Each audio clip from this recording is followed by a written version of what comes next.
distinguished guests, and youth leaders from around the globe, I warmly welcome you to the 2019 Global Youth Forum. I would like to thank Global Youth Korea for convening this event along with Global Peace Foundation.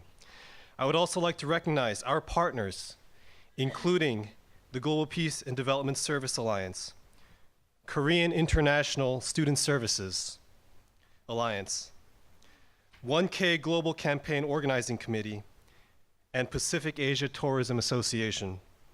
I would also like to thank President of GPF Korea, Mr. In-Tek So, CEO of the Pacific Asia Tourism Association, Dr. Mario Hardy, Chairwoman of Junai World Peace Foundation and Film Director, Ms. Keiko Kobayashi, and Executive Director of the Philippine Society of the NSTP Educators and Implementers, Dr. Florida Labuguen.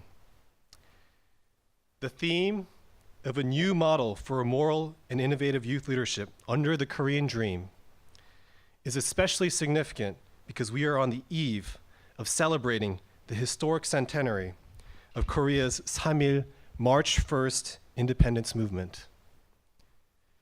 On March 1st, 1919, more than 2 million Koreans proclaimed their independence in peaceful mass rallies throughout the country. Inspired by President Woodrow Wilson's 14 points, the movement unified the Korean people in spirit and became the touchstone for the ideals of freedom and national sovereignty. Most importantly, it expressed the national aspiration to establish an ideal nation based on the Hongik Ingan ideal, to live for the benefit of humanity. Throughout Korea's 5,000-year history, all the dynasties founded by the Korean people demonstrated remarkable longevity. Each dynasty lasted anywhere from 500 years to 1,000 years. Contrast this with the great empires of both the East and West, wherein very few dynasties lasted longer than 500 years. Why is this the case?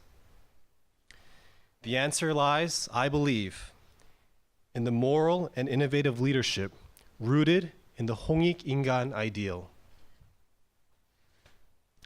Throughout Korean history, most rulers practiced the spirit of living for the people, believing that they should govern based on a people-centered philosophy in their attempts to establish a 대동세계, an ideal nation.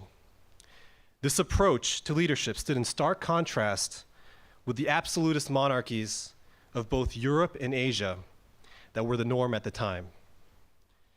King Sejong the Great, the fourth king of the Joseon dynasty and the most celebrated ruler in Korean history, is an exemplar of moral and innovative leadership. Among his greatest achievements was the creation of Hangul, the phonetic alphabetic system that became the basis for the Korean language. For decades, the king personally led the effort to develop a simple and intuitive system of reading and writing to help his mostly illiterate subjects. At the time, literacy and education were the exclusive province of the aristocracy and were not available to the common people. Hanmun, the Chinese system of characters, was difficult to learn and reinforced the social divide between the classes. The creation of Hangul fundamentally transformed the social landscape, offering all citizens, especially in the middle and lower classes, opportunities for advancement and a chance to better their lives. This change is made even more significant because it defied the widely held realpolitik view of the era, wherein educating the masses would lead to uprisings, revolts, and a collapse of the existing social order. Unlike his contemporaries, King Sejong embodied the spirit of Hongik Ingan and viewed himself as a father to his people. Just as parents sacrifice for their children without expecting anything in return, King Sejong gave his people the gift of a common language freely and without reservation. The precedent of moral and innovative leadership practiced by rulers like King Sejong naturally elicited a long-standing tradition of loyalty to the ruler and nation. Throughout history, Korean people believed that they shared the responsibility for the well-being of their country along with their king and their government. This spirit shined exceptionally brightly when Korea was invaded by outside forces. The Sambyolcho resistance that lasted 40 years during the Mongol invasion of Koryo was one such example. The same was true during the Japanese invasion of Korea and the second Manchu invasion of Korea. On each of these occasions, people from across the country formed armies in the name of justice. They stood up to defend the country when the government could not. The strength that sustained the nation of Korea for half a millennium was due to its people's ownership of Hongik Ingan and the aspiration to create an ideal nation. Though I was born and raised in America, my parents infused me with the principles and values of Hongik Ingan. These principles and values shaped my worldview and became the North Star upon which I based all my life's decisions. The 9/11 terrorist attacks were a major turning point in that regard. I was in middle school when 2 hijacked planes crashed into the World Trade Center on that fateful day.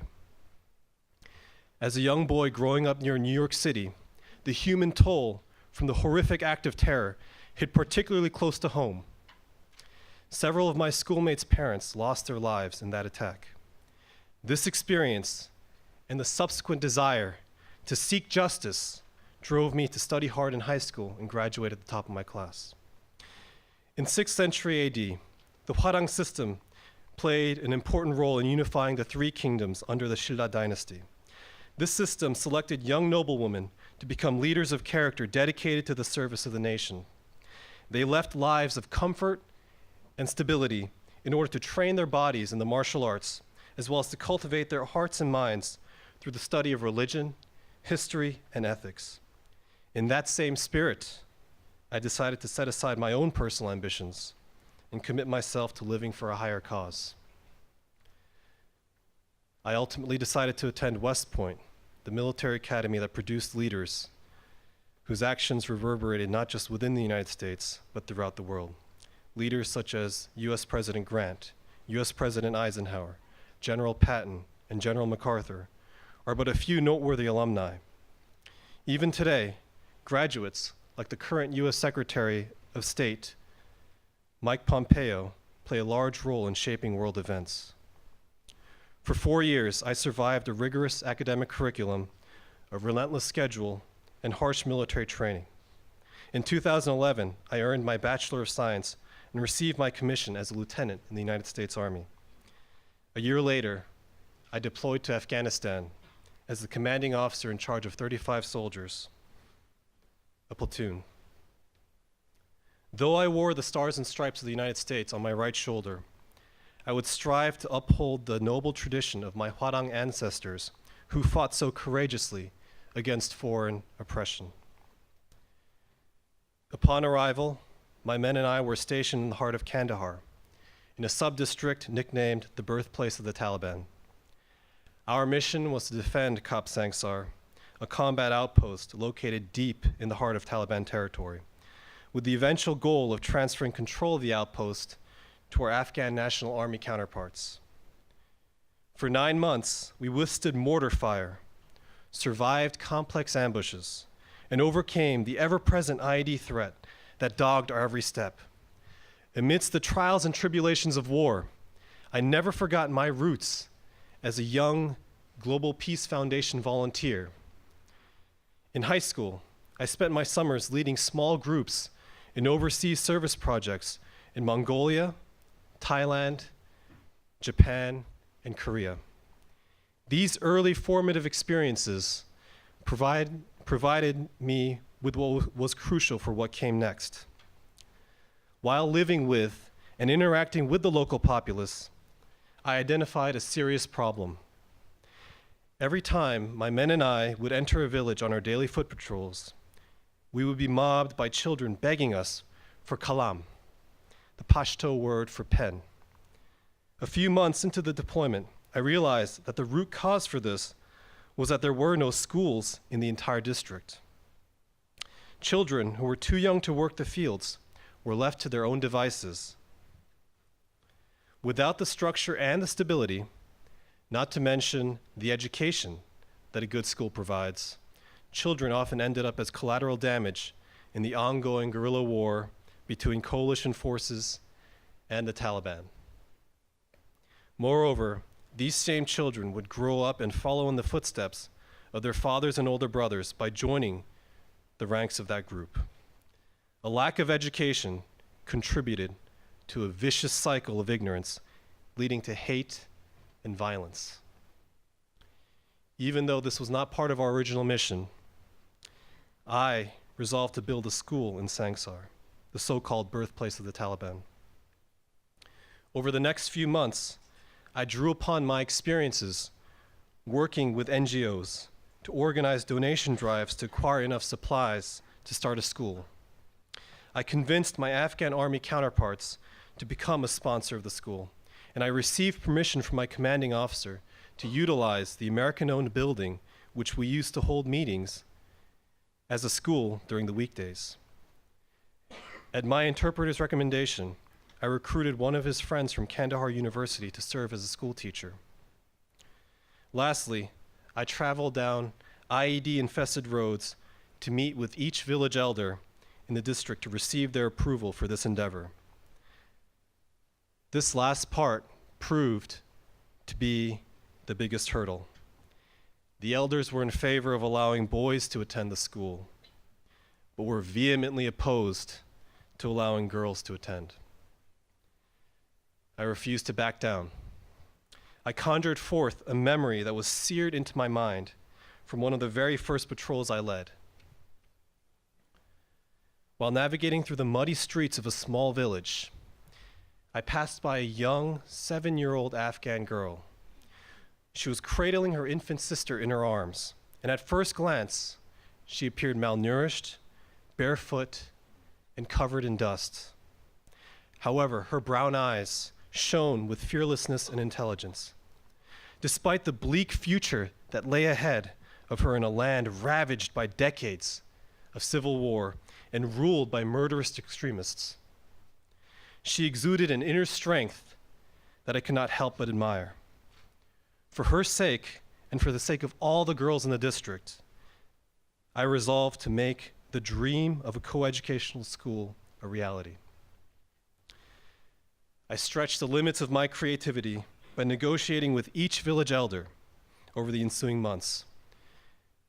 From carefully studying the political situation in my assigned subdistrict, I deduced that the elders were deathly afraid of the prospect of an armed youth uprising. Thus, I threatened to establish an Afghan local police ALP chapter within the subdistrict if my demands were not met. The ALP program armed local youth and gave them license to form their own militias if they agreed to fight against the Taliban. Of course, as a mere second lieutenant, I lacked the authority to follow through on my threat. Thankfully, as I would later find out from my interpreter, the elders failed to call my bluff due to my apparent conviction at the time. Ultimately, after months of cheongsong, sincere devotion to my mission, the elders relented and allowed girls to attend alongside boys. In the final few months of my deployment, I had the distinct honor of opening Sangsar School to the public. Passing notebooks and pens to the eager children as they embarked on their educational journey was one of the proudest moments of my life.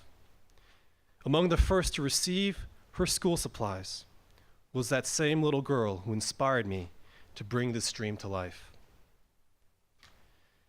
I emerged from the crucible of war with two core convictions. First, I believe that all people, regardless of race, religion, ethnicity, and socioeconomic status, are all members of one human family. And we are one family because we all share a common origin in the Creator God. This core conviction can be encapsulated in a single statement: one family under God.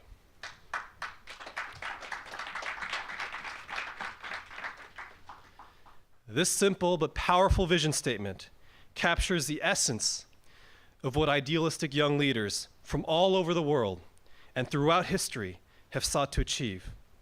One of its greatest strengths is its applicability across all fields of human endeavor. While I implemented this vision within a military context, subsequent years of military service have led me to a single conclusion: you cannot achieve lasting peace with military might alone.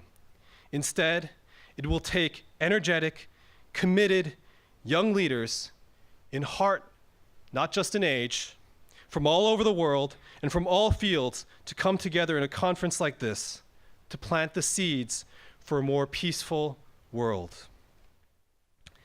Second, I believe that young people, with our ingenuity, idealism, and passion, can have an extraordinary impact on the world.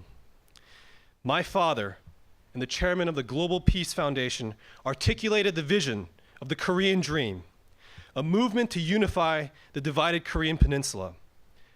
Unlike the failed attempts of the past, the Korean Dream is a grassroots movement where the Korean people draw upon the Hongik Ingan ideal to seize the reins of their own destiny. This ideal transcends mere politics. It captures the long dormant national aspiration to live for the greater benefit of all mankind.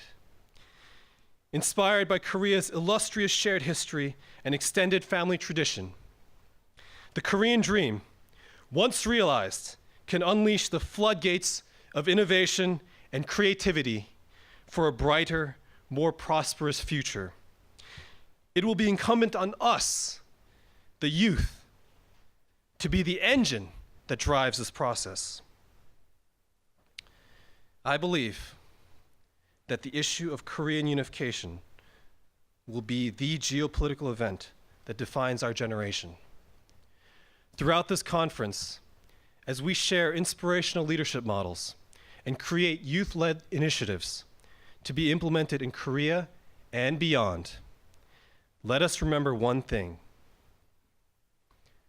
We must use our God-given ingenuity, passion, and idealism to keep our leaders accountable and to guide a unified Korea towards the Hongik Ingan ideal.